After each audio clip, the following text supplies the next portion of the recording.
My dear students welcome. Here I am Prasenjit. নমস্কাৰ, তোমালোকক গণিত পাঠলৈ স্বাগতম জনাইছোঁ। আজি এই ভিডিঅ'টোত সপ্তম শ্ৰেণীৰ গণিত পাঠ্যপুথিৰ লেচন 5 ৰেখা আৰু কোণ অনুশীলনী 5.2ৰ কুৱেশ্যন নম্বৰ 3 পৰা 4 লৈকে সমাধান কৰি বুজাই দিয়াৰ চেষ্টা কৰা হৈছে। এতিয়া 3 নম্বৰটো কৰোঁ। প্ৰদত্ত চিত্ৰৰ পৰা এক্সৰ মান নিৰ্ণয় কৰা। এইটো দিছে, এই এক্সৰ মানটো আমি নিৰ্ণয় কৰিব লাগে।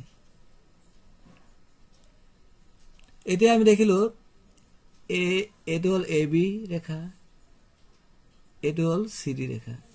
ইয়াত আমি নাম দি লৈছোঁ, এইটো নাম দি লৈছোঁ ধৰা এল দি লৈছোঁ।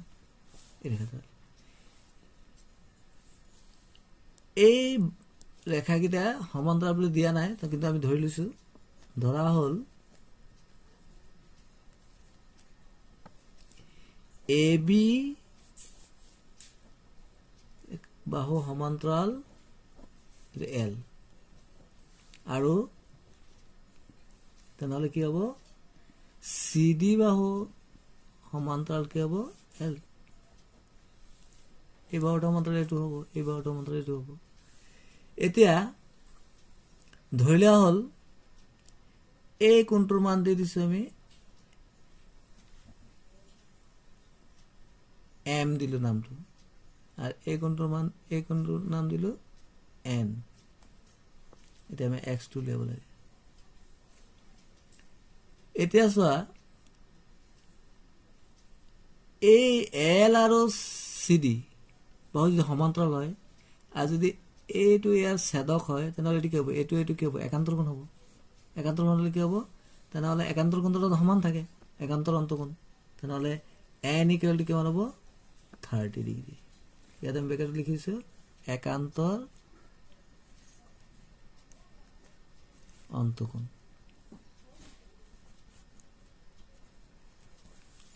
এতিয়া আকৌ এয়া চোৱা, এ বি বাহু সমান্তৰাল যদি এল হয়, তেনেহ'লে এইটো যদি ছেদক হয়, তেনেহ'লে কি হ'ব?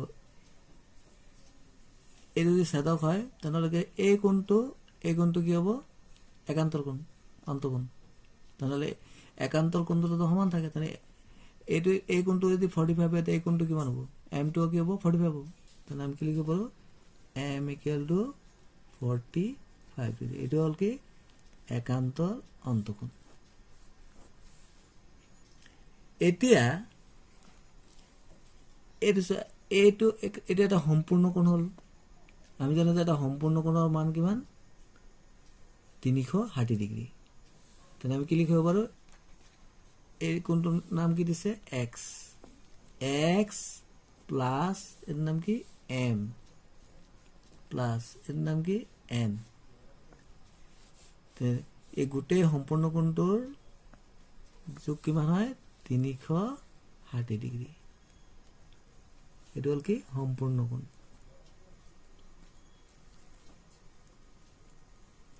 আমি যিকোনো এইদৰে এটা বাহু টানিলে ইয়াত কিমান হয়? ইয়াত 180, ইয়াত 180। তাৰমানে বিন্দুটোত কিমান উৎপন্ন হয়? কোণ 360 ডিগ্ৰী। এতিয়া এক্সৰ মানটো আমি উলিয়াব লাগে। এংগেল এক্স, এম এংগেল কিমান দিছে? 45। এনৰ কিমান আছিলে? 30, 360। এক্স প্লাছ 45 আৰু 30 প্লাছ কৰিলে কিমান হ'ব? 40, 50, 60, 70, 75, 360। এক্স ইকুৱেল টু কিমান হ'ব? 360। এটা প্লাছ আছে, এইপিনে আহিলে মাইনাছ হ'ব। therefore x angle equal to কিমান হ'ব? 360 পৰা 75 বিয়োগ কৰিলে কিমান হ'ব? 10 পৰা 5 কৰিলে 5, ইয়াত আছে 5, 15 পৰা 7 কৰিলে 8, ইয়াত আছে 285 ডিগ্ৰী। তাৰমানে এই এক্স এংগলৰ মান কিমান পালোঁ আমি? 285 ডিগ্ৰী। এতিয়া আমি 4 নম্বৰটো কৰোঁ। চিত্ৰত এল সমান্তৰাল এম টি ছেদক এক্সৰ মান নিৰ্ণয় কৰা। এই চিত্ৰটো আছিলে এইদৰে। আহাচোন আমি কৰিবলৈ চেষ্টা কৰোঁ। এতিয়া তোমালোকে এই চিত্ৰটো ভালদৰে চোৱা। ইয়াত কি আছে? গিভেন মানে দিয়া আছে। কি দিয়া আছে? এল সমান্তৰাল এম আৰ টি হল ছেদক। এটা এই কোণটোৰ মান দিয়া আছে 120, এই কোণটো কিমান হ'ব? আমি যদি দেখো তেনেহলে আমি এইটো হৈছে এল সমান্তৰাল এম টি ছেদক হলে কি হ'ব? এই কোণটো কি হ'ব? অনুৰূপ কোণ। আৰু অনুৰূপ কোণবিলাক কি থাকে? সমান থাকে। তেনেহলে আমি কি লিখিব পাৰো? এক্স ইকুৱেল টু আমি কিমান লিখিম? এংগেল এক্স ইকুৱেল টু 120 হ'ব। কি কাৰণ হৈছে? কাৰণটো হ'ল অনুৰূপ কোণ।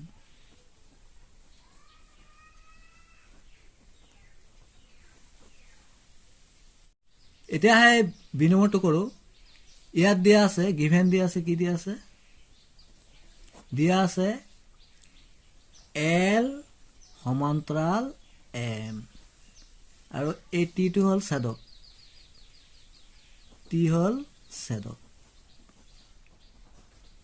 এতিয়া এই কোণটোৰ মান আছে 60, এই কোণটো ওলাব লাগে, এক্সৰ মান উলিয়াব লাগে। তেনে কিদৰে কৰিম? আমি দেখিলো সলিউশনটো কি হ'ব? সমাধানটো কি হ'ব? এই কোণটো 60 আছে নহয়, তো এই কোণটোৰ মান আমি এটা নাম দি লৈছো, এই কোণটোৰ নাম দি লৈছো y। তেনেহলে কি হ'ব? 60 plus angle y equal to কিমান হ'ব? 180। কিয় হ'ল? আমিতো শিকিছিলো যে ছেদকৰ একেফালে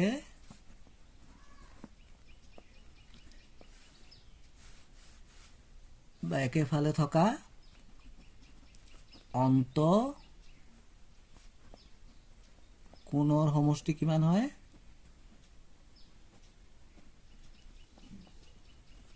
180 ডিগ্ৰী হয় না? এই চোৱা, এই ছেদকৰ একেফালে আছে নহয় জানো? তেনেহলে এই দুটাৰ সমষ্টি কিমান হ'ব? কোন দুটাৰ? 180। তেনেহলে আমি ইয়াৰ পৰা মই y এংগেলৰ মান উলিয়াই ল'ব পাৰো। তেনেহলে আমি কি হয়? এংগেল y ইকুৱেল টু কিমান হ'ব? 180। এটা প্লাছত আছে, একো চিন নাই, মানে সমান চিন এবাৰ মাইনাস হৈ যাব 60। তে কিমান পালো আমি? 120 ডিগ্ৰী। তাৰ মানে y এৰ মান আমি কিমান পালো? 120 ডিগ্ৰী। এতিয়া চোৱা, এই কোণটো আছে এল সমান্তৰাল এম টি হল ছেদক। তেনেহলে এই কোণটো এইটো কটাকটি এইদৰে হৈছে না? এইদৰে কটাকটি থাকিলে এইটো কি হয়? বিপৰীত কোণ। এইটো কি হয়? বিপৰীত কোণ। এইটো বিপৰীত কোণ হ'ব। বিপৰীত কোণবিলাক কি থাকে? সমান থাকে। তেনেহলে আমি কি লিখিব পাৰো? এংগেল এক্স সমান এংগেল ওয়াই। তাহলে কি কাৰণে? বিপৰীত কোণ।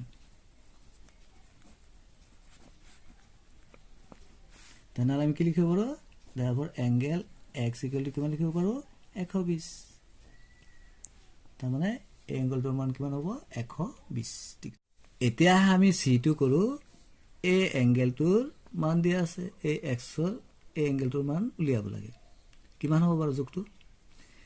ইয়াত দিয়া আছে, কি দিয়া আছে? প্ৰশ্নটো আমাক দিয়া আছিলে, কি দিয়া আছিলে? এল সমান্তৰাল এম টি হল ছেদক। এল সমান্তৰাল এম টি ছেদক। তেনেহলে এই কোণটো কি? এই কোণটা হল একান্তৰ অন্তকোণ। আৰ একান্তৰ অন্তকোণ দুটা কি হয়? সমান হয়। তেনেহলে আমি কি লিখিব পাৰো? এংগেল এক্স ইকুৱেল টু কি হ'ব? 60 হ'ব। মানে এই এংগলটো 60, এইটো 60 হ'ব। ইয়াত কি লিখি দিবা তোমালোকে? একান্তৰ অন্তকোণ। একান্তৰ অন্তকোণ দুটো সমান। Thanks for watching.